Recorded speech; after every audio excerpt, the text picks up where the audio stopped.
BFM Business. 15h, 18h, l'émission 100% Bourse. Intégral Bourse, Guillaume Sommerer. On est donc sur un rebond généralisé des bourses, sauf ce matin à Shanghai et à Tokyo où ça a encore beaucoup tangué, mais sinon sur la plupart des autres marchés, notamment en Europe et aux États-Unis, ça va beaucoup mieux qu'hier. Ce rebond peut-il durer, ne serait-ce qu'un peu, ou est-il déjà trop tard pour en profiter? On va poser la question à Sébastien Lemonnier, gérant chez Mansartis. Bonjour Sébastien. Bonjour. Bon, la Banque centrale chinoise qui participe à cette hausse des marchés puisqu'elle a enfin annoncé des mesures pour enrayer la chute de la bourse de Shanghai. Elle a annoncé à la mi-journée un abaissement de ses taux d'intérêt, un abaissement des réserves obligatoires. On verra si ça rassurera la nuit prochaine les investisseurs chinois. Est-ce qu'en Europe, on peut parier sur un rebond durable? Est-ce que le CAC 40 qui gagne actuellement 4% reste attractif au cours actuel pour vous? Clairement, on a une véritable confiance sur les marchés européens. Alors de là à avoir une confiance aveugle sur les prochains jours, ça j'ai pas de boule de cristal, on n'a pas de boule de cristal chez Mansartis. En revanche, notre bon sens nous amène à être relativement optimiste. Pourquoi? L'élément principal vient avant tout déjà des niveaux de valorisation sur le marché européen, parce qu'on a quand même une correction. Si on regarde par rapport au point haut de fin juillet, on a finalement la 10e plus forte correction observée depuis 30 ans. Ah oui. Donc quand on va si fort, si vite, peut-être qu'il y a des excès.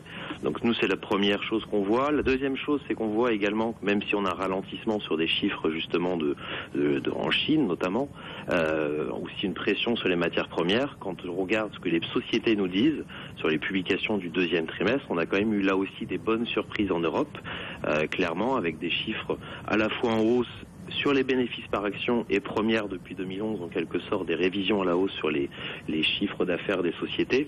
Et ça, pour nous, c'est le fruit finalement de ce que fait la BCE depuis le début de l'année. Le fameux triptyque gagnant que tout le monde a un petit peu oublié aujourd'hui, et on pense que c'est un petit peu trop mis de côté, et on a la confirmation, je crois, ce matin, quand on regarde le PMI, donc les indices différents en Allemagne, ils sont bons, et aujourd'hui on observe une sorte de découplage en Europe entre les valorisations des valeurs cycliques qui nous paraissent aujourd'hui très attractives, alors même que les indices PMI sont aujourd'hui très bons. Donc même si demain on devait avoir sans doute peut-être une correction, des révisions à la baisse sur justement ce ralentissement sur les pays émergents, oui. On pense que c'est déjà en bonne partie inclus dans les niveaux de valorisation.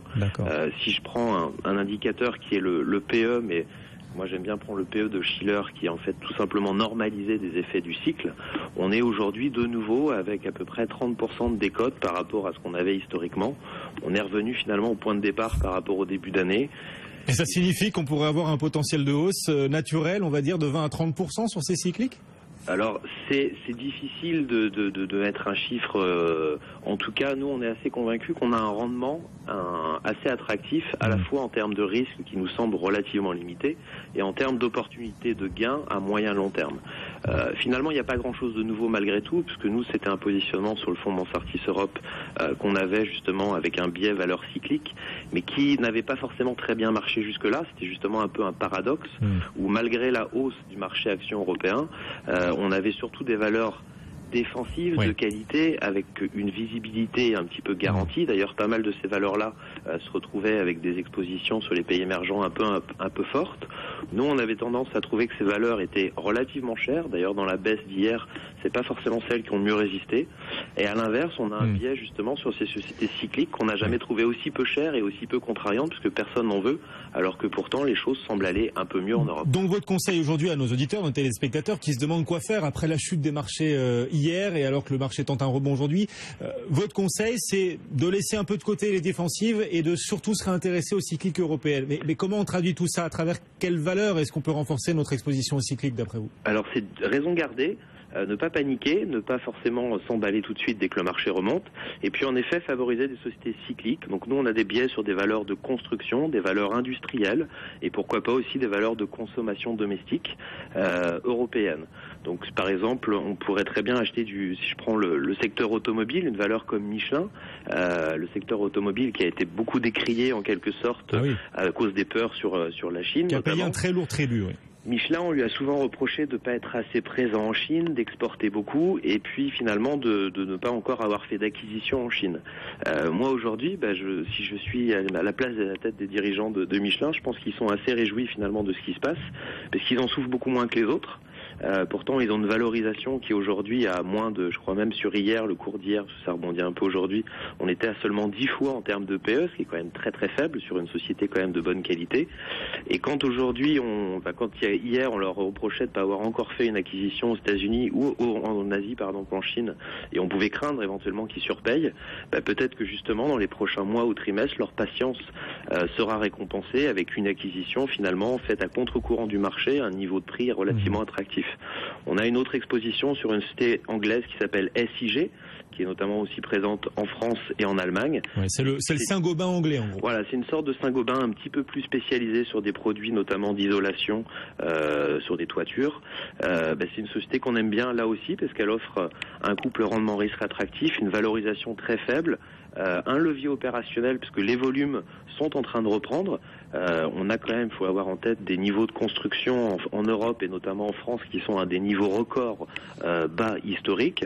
Les choses ne peuvent entre guillemets que s'améliorer. Si vous rajoutez un peu de volume sur une société qui est bien gérée et dans une industrie qui est relativement vieille avec des pratiques anciennes, ce qui veut dire que beaucoup de gras à gratter, là aussi vous pouvez avoir des jolies surprises. Et puis l'autre élément, je pense, c'est les small et mid cap aussi, puisqu'elles ont été un petit peu délaissées ces derniers temps. Et là encore, on peut trouver des opportunités. On a une exposition sur une société autrichienne qui s'appelle POR, PO2R. C'est tout simplement un acteur qui est spécialisé dans la construction, notamment en Autriche et en Allemagne, avec un vrai savoir-faire sur les ponts. Là aussi, vous avez une société qui a du cash, qui peut faire des acquisitions, qui se paye vraiment pas cher parce qu'on a moins de 10 fois en PE, et sur lesquels on le sait, en Europe, des infrastructures qui sont très vieillissantes, en Allemagne, des vrais besoins structurels, et donc là aussi, on pourra en profiter. Voilà, pourquoi pas donc ces trois sociétés pour jouer les cycliques européennes, POR, SIG en Grande-Bretagne et Michelin. Vous nous disiez, Sébastien, que vous restiez optimiste donc pour les marchés, même si à très court terme, c'est bien sûr compliqué de dire si demain le CAC 40 progressera encore, mais à moyen terme, vous le voyez rejoindre les 5000 points forcément, voire les plus hauts, 5003, 5004, ça reste des objectifs raisonnables malgré la crise chinoise. Malheureusement, je ne vais pas vous donner de chiffres, j'ai pas de boule de cristal et je l'ai jamais fait depuis à peu près 15 ans que je suis sur les actions européennes. Hein. Oui. En revanche, on est convaincu qu'il y a des excès sur les marchés aujourd'hui. Preuve en est, ce matin quand j'ai allumé mon écran, alors que les cours avaient beaucoup baissé hier, j'ai une OPA sur un titre que j'ai en portefeuille, une société italienne qui s'appelle Del Clima, rachetée par Mitsubishi Electric avec une prime de 85%. Alors je dis pas que toute la cote est sous-valorisée de 85%, mais ça me confirme en tout cas que parfois les investisseurs et notamment les ordinateurs qui agissent sur les marchés peuvent être excessifs, ce qui peut permettre pour un investisseur patient, raisonnable, à avoir des bons profits sur un horizon moyen-long terme. Sébastien Lemonnier, gérant chez Mansartis. Merci beaucoup Sébastien, gérant optimiste donc, ce qui n'est pas encore le cas de tous les intervenants de marché. Dans un instant, on sera avec Jean-Jacques Oana de Risquelia qui lui est beaucoup plus prudent. Le CAC 40 gagne 4%, on est à 4557 points en ce moment.